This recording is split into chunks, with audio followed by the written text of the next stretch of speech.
विधवा महिला ने लगाया जमीन हड़पने का आरोप। जमीनी विवाद के चलते झगड़े के बाद एक विधवा महिला बेघर हो गई। महिला के पास न रहने की छत है और न ही खाने के दाने। इस मामले में पुलिस भी पीड़िता की सुनवाई नहीं कर रही है। मामला प्रागपुरा थाना इलाके का है। हालांकि विवाद एक परिवार के बीच का ही है।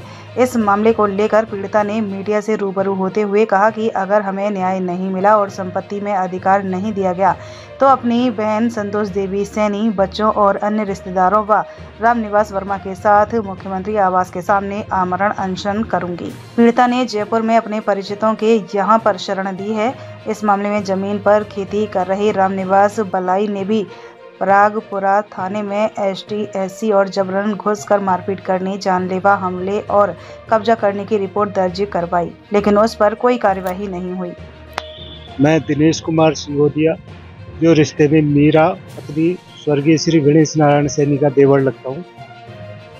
मैं निवेदन करूँगा कि मीरा देवी के ससुर साहब श्री बुद्धिलाल जी ने 10-12 साल पहले बड़नगर पावटा स्थित ज़मीन का एग्रीमेंट के थ्रू बेचान श्री दोड़ू राम के को किया था और उसी समय उनकी तबीयत खराब रही और उनने उसकी रजिस्ट्री नहीं कराई। परिणाम स्वरूप वो ज़मीन अटकी रही और उसको अभी तक ये मीरा देवी और ये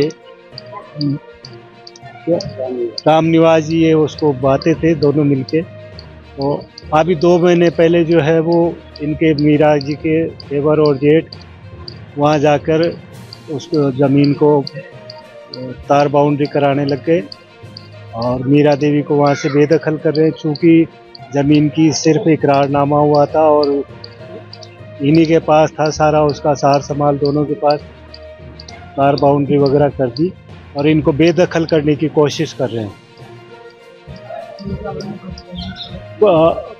ये जब पुलिस में रिपोर्ट लिखाने गई तो इनकी कोई रिपोर्ट दर्ज नहीं की गई और ना उस पर कोई कार्रवाई की गई है। अब हमारा उद्देश्य ये पीड़ित है, इसको इनका जो है अगर ज़मीन की रजिस्ट्री होती है तो भी नहीं होती। आज की तारीख में तो ये मान के चल रहे रजिस्ट्री नहीं हुई, तो उस नाते इनको जो तीसरा हिस्सा है बाई के हिसाब से वो तीसरा हिस्सा मिलना चाहिए।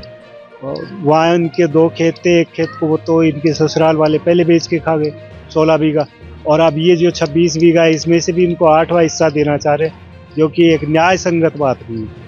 न्याय संगत बात ये कि भाई बराबर जो है तीसरा हिस्सा होना चाहिए।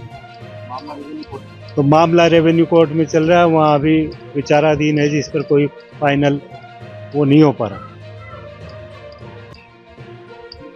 दिनेश कुमार सिंघोदिया।